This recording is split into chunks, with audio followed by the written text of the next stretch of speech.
આજરોજ અરવલ્લી ખાતે vote for run organise કરવામાં આવ્યું છે, જેમાં ખાસી સંખ્યામાં લોકો સામેલ થયા વહેલા સવારે અને લોકોએ દોડમાં ભાગ લીધું છે અને ભાગ લઈને વોટર અવેરનેસ મતદાન જાગૃતિ માટે બધાને મેસેજ આપ્યું છે. આપણે બધા જાણીએ છીએ કે ત્રીજા તબક્કામાં ગુજરાત લોકસભા ઇલેક્શન વોટિંગ માટે જઈ રહ્યું છે 7 મઈના દિવસે.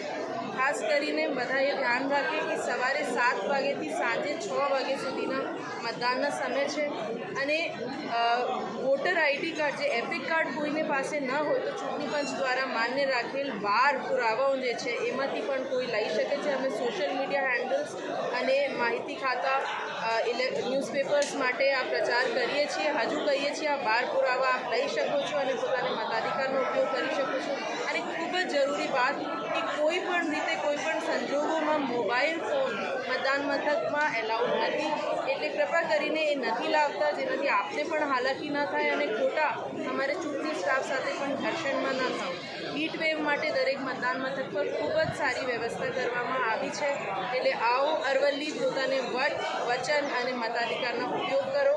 અને હું આ જિલ્લા ચૂંટણી અધિકારી તરીકે ફરીથી આપ લોકોથી અપીલ કરું છું કે આપ લોકો આવો અને 7 મહિના દિવસે આપને મતાધિકારનો પ્રયોગ